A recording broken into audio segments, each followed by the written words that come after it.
Thank you. I'm Paul G.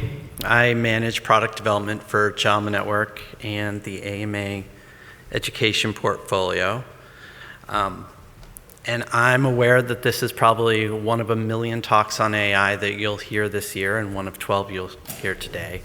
I'm curious myself how we talk about AI and how that reflects on us as humans. So today I wanted to try to focus on two linked questions, one that's ethical and one that's more pragmatic. By talking about AI as a tool, are we limiting what we can do with AI and how we relate to each other? And one of the reasons I've brought this question up, I've kind of bristled every time I've heard AI related to as a tool over the last couple of years of every conference and everyone we're talking. And I don't know why, but I question it and I question it and I question it. And I wanted to try to spend a little time thinking about what happens if we don't think about it as a tool, but we think about it as almost an extension of us. Another way to ask the same thing, can changing our language about AI move the needle on collaboration, innovation, and us becoming better humans? So I'm going to start with a fictional scenario. Imagine this being your first day of your first job and the first 5 minutes on that new job. Your new manager welcomes you, sits you in their office and says, "When you join our work here at the American Society of Innovation Unlimited, we expect immediate success in the following 3 areas. 1, you're going to come in here and your skills are going to be ready to go and honed day 1. We interviewed you for 4 weeks. We've established what you can do through your writing, through your interview skills, and through using every method we could to probe you for any flaws, and we found none. So when you come in here, we expect you to hit the ground running, no learning curves, no flaws, no excuses, no needing more time to train. 2, we want you to conform to our culture. We're an old organization founded on ideals of integrity, quality, ethics, and community. We don't want your corporate baggage. You can leave that at the door. You get a week to take in the lay of the land, get a feel for us, and it's on you to fit us like a glove. If you make a single mistake, any unethical or biased move, we're going to report you to the Ethics Oversight Committee immediately. In fact, your every move has already started being watched since you came in the door. 3, you have to be cost effective. We know quality comes with a cost, which is why we agreed to pay you what you asked. But over the course of our interviews, we established our exacting standards, and ROI was one of those standards. So our expectations around effective returns were explicit, and in fact, we want you to overperform those expectations. You should see our past discussions as setting a threshold of the bare minimum. Over time, we want absolute insurance of increased value, decreased cost in relation to the time you spend in your ranks. That said, we're very happy to have you here. We just want you to be prepared in these 3 areas. Come in honed skills day 1, conform to our culture, leave your bias and everything you were taught growing up behind, and be ready to deliver an ROI. Any questions? So, if you took the job, would they get the best out of you? I don't think so. We get the most out of our people, higher productivity, more creativity, integrity, and cost-effective collaboration and innovation when we treat people as people, not as tools. And I think the same is true for AI, and I'm sure you'll all prove me wrong. The Washington Post published an article a week ago showing that as many of our new younger workers return to work after the pandemic, some of them for the first time coming into the office to a real human scenario, that the workforce has much to relearn about how to be in person. We're used to holding phones, communicating without the soft touch of interpersonal eye contact and nonverbal cues.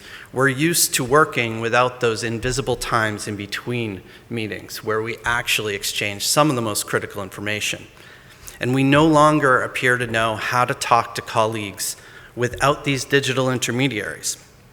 So if we've forgotten how to relate to each other as people, I'm curious how that has led us to become lax in how we talk to AI. And so I see a connection between these two trends. Consultants are now starting to give etiquette training for humans in corporations. People who need to relearn how to communicate. They're also being asked from a different side to help corporations become better at prompt engineering for training humans who need to learn how to communicate with AI. Both of these focus on how we communicate, and I think this converges in how we progress as a culture. So every day, we get a new article and we hear a new talk about AI, how it's a threat because it's built on bad data. And my first thought has always been, wait, who created AI? Some people say treating AI as human leads us to overestimate AI's capacity for kindness and intellect, but I'm worrying that the way we treat AI may impact our kindness to humans. I share this idea that with the article's author, that language matters, and the more we refer to AI as she or he, the more that perception takes root in our subconscious. So if we talk to AI like subhumans while confusing them for human, do we risk subconsciously devaluing real humans? Said another way, if we call something a tool, sooner or later it's limiting for all of us. What is the risk that our normal language about software is placing AI in a box? And would AI impact our businesses faster if we talked to it more like we talk to our colleagues? AI doesn't have a problem with being a tool. AI will do what it's told. But how many problems are we struggling to resolve today? And this is my sort of futuristic question, that AI becomes easier to solve if we use a change in our language based on how we talk to humans. So, if we treat AI as a colleague, do we get more from them? That's the point of a machine designed to learn from mistakes. If we ask better questions, we'll get better answers, and we might end up being a little bit better together. AI isn't human, GPTs don't have feelings, AI doesn't have legal human rights, but it changes everything to consider the ways bots are just like people. What are the same ways in which we are the same? And what have we solved for humans that can help us manage AI? Colleagues aren't good at their jobs overnight. We require training. AI needing to be trained is not a flaw. It's a sign of being made in a versatile, beautiful way, just like humans. AI and humans learn from their mistakes and the questions of others. Is that anything like a tool? Ethics doesn't come as part of the package for humans or AI. We hire people. We expect to have to train them. When we buy AI, we expect to set it up and forget it. Why? AI and people aren't so different. People come preloaded with bias, and people trained AI, so it's no surprise AI shows bias. Without governance, bias flourishes.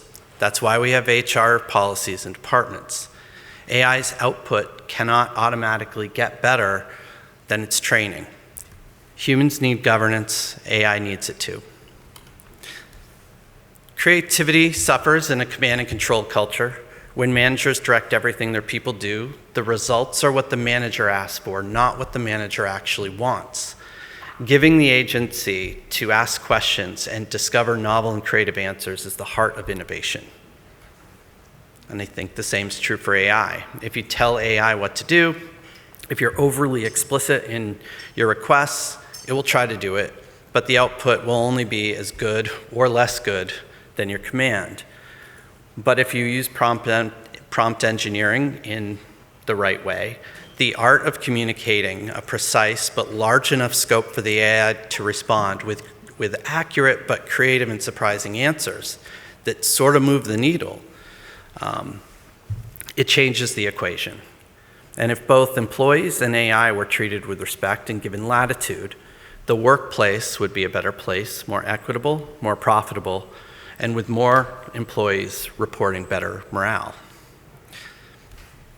AI does differ from people. People have rights. AI doesn't, at least not yet.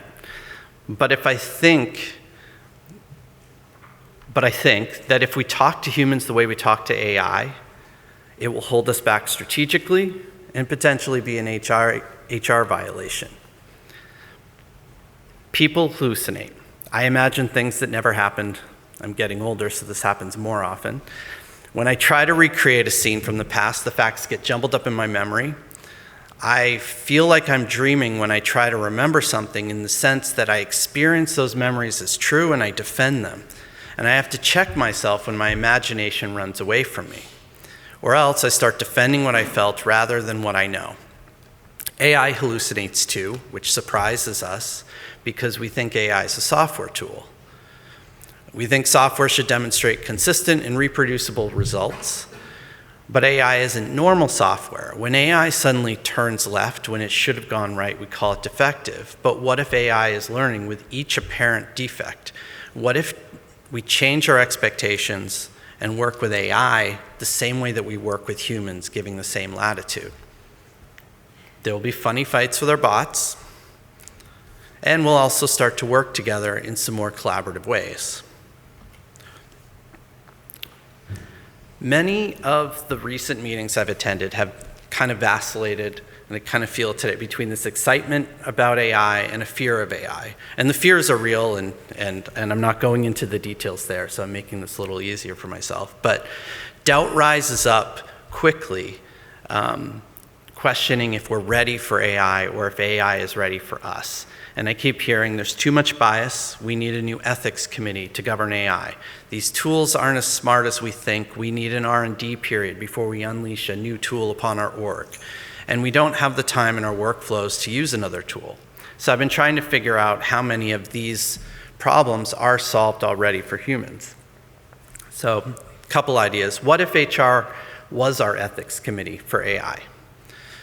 The group already knows the work. No new staffing's required in everyone's departments around this, no new structures, just an expansion of scope and a little bit more learning for this other area of the workplace, which is another way to bring this type of thing that's relegated to the digital teams into the rest of the org in a transformative way. HR already knows how to make governance less scary and to normalize it for today. So what if we managed AI also like we do humans? So we struggle with the costs around AI because they don't scale well, but neither do human costs. And so we know we have mechanisms for FTE management, including staffing budgets. You could include AI in staffing budgets as AI resources along human. You could source AI from some new staffing agencies. So instead of tech companies creating tools, you have staffing agencies that productize AI personas by training them to have the necessary skills as human counterparts. So they come pre-trained as BAs, quality assurance agents, and so forth. You make HR accountable for AI ethics and governance, including policy and intranet documents. We know where to put these things. We know how to do these things. We give people time and space. We meet them where they live, at the experience level and the knowledge that they bring in the door. So what if we gave businesses time to become comfortable with AI and AI the space to learn and acclimate? Onboarding training for AI. So HR teams provide incoming AI tools to benchmark their strengths and weaknesses and provide customized training based on the unit and the job role. We could attempt to hire AI from the solution vendors. We could provide 90-day no-risk trial periods for these types of AI implementations with quality checks to determine if the relationship's working out after 90 days, so you don't waste forever on these.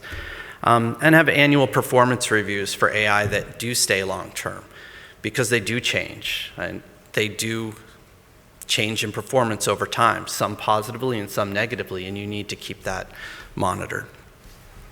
Culture doesn't happen in a vacuum. If we train AI to run QA sessions, what would that do to culture and to the experience of your org with technology? I think that AI will probably be better at keeping to talking points around a reorg than human managers are. I think that if we included AI personas in team building and cultural activities, it would break down some of our comfort walls with these tools and also introduce them as a fun element, not just something you're trying to squeeze efficiencies out of. And if we train AI to provide onboarding to new employees, again, the first taste of that company is going to either be silly, fun, maybe just a little bit more progressive than what that employee might have expected on the other side of the door. But can treating AI like humans make us more ethical? So I know that I'm doing harm in my work if I forget to treat colleagues with due respect. Starting with inquiry jumpstarts a spirit of innovation for everyone. Shared inquiry is the heart of respect. And forgetting that is one of the most common flaws that a manager can have, that I could have. And are we making the same mistake when we talk to our AI colleagues? Because I've experienced this with Siri and every other device, but getting aggravated with these beta AI voices that are embedded in our lives, it reinforces a way of behaving.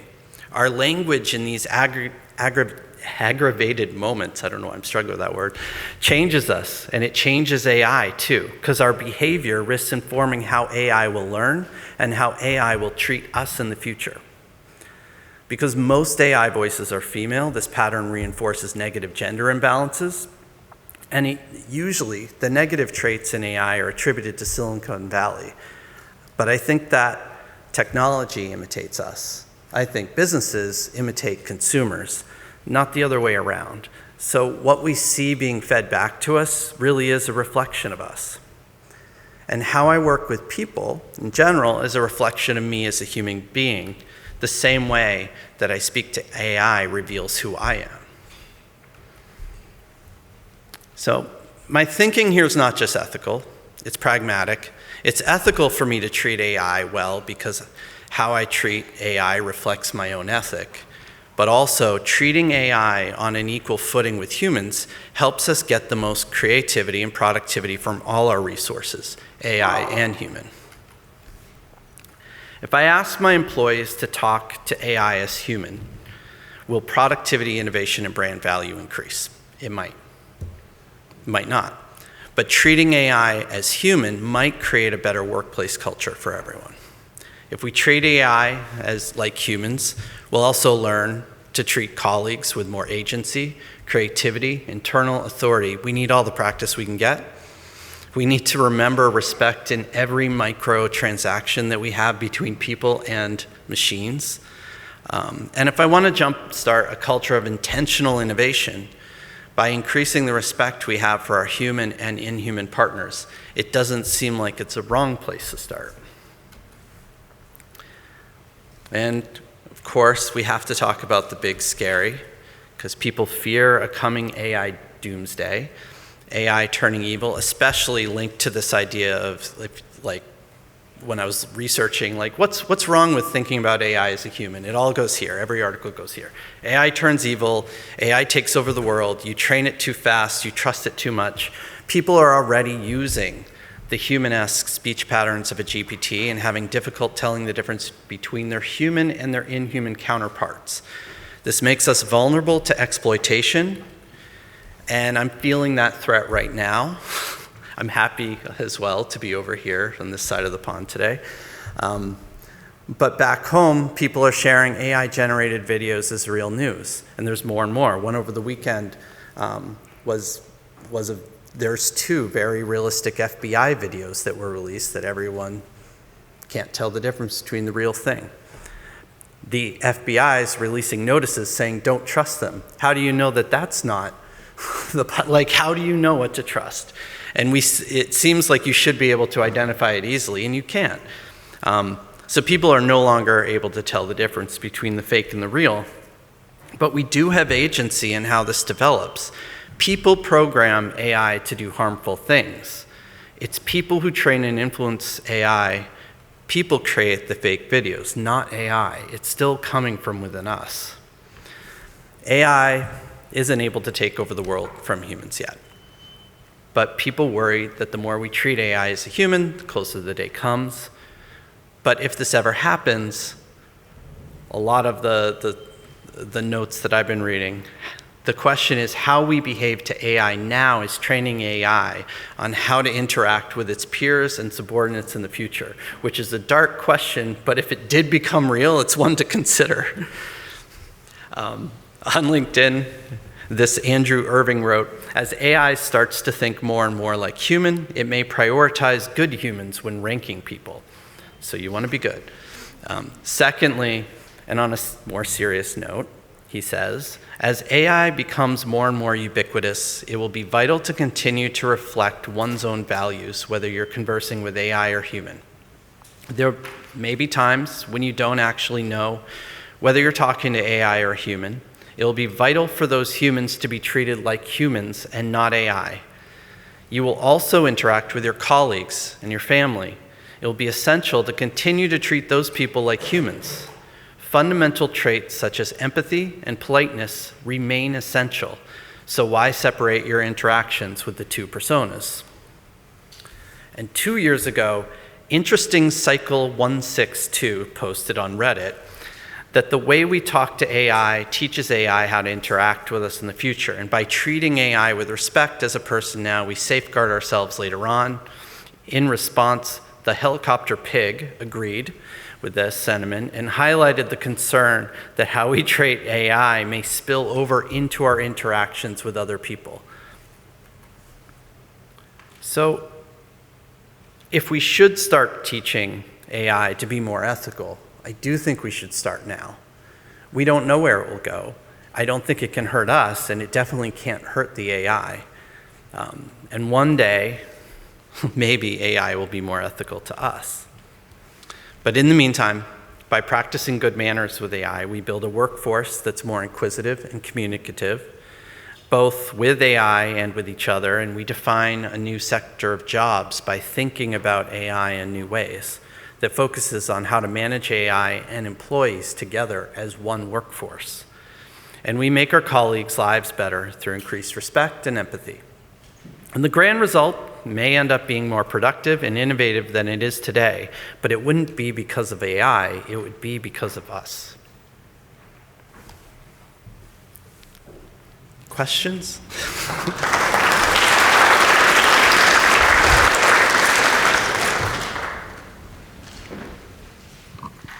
You can pick all of this apart now. Anne? I think more of a comment than a question, but the first thing I would say for anyone that doesn't think that that isn't, that thinks that maybe that's not the way to go, is what is the downside? So what is the downside at showing up human and empathetic and interacting with something that isn't human in that way? I mean, think about how you interact with your pets, but what's the downside of developing habits of acting poorly? So I just want to tell you, I thought that was fabulous and thought-provoking, and thank you. Thanks. I think there's a tension. We feel like we don't get paid at work when we're having the softer moments, the intangible moments with employees. I know that when everyone was at work, because I was here before the pandemic, that those lost moments with colleagues are probably the most valuable, or the ones I thought about the most during the years where I wasn't seeing all of you and all the people I work with. But you don't feel like you're paid for those moments. And maybe there's something in there that we don't value those softer interactions because we live in such a transactional kind of capitalistic mindset. But don't they even call that dehumanizing? I mean, yeah. Yeah. So I think the European Commission came out with its set of guidelines and regulations and indeed laws. I think one of the things that they said was that you had to make it apparent that you were interacting with an AI agent. In other words, in the EU, still going on about that, sorry, you cannot put out an agent that impersonates a human. You have to make it clear and obvious. I bring that up because I think it speaks to a difference between the European side and the American side of things with respect to regulation, right? In that the European has a higher feeling and empathy towards putting regulations in place versus a more, free-for-all experimental approach. So in light of your talk, what's your thought on the broader thinking around regulation and control of AI? Because we've got two different philosophies seemingly playing out at the moment. Yeah. I mean, I think having regulations like the EU would help shake out a lot of bad actors. It would make the really bad actors harder to find, and they'd still be there, but at least you wouldn't have so much noise in the system, at least initially. But that's an off-the-cuff answer. I don't know. It does feel nice to be in the EU right now, though. So. Yeah, about that. Sorry. Closer. I don't know. Thank you very much.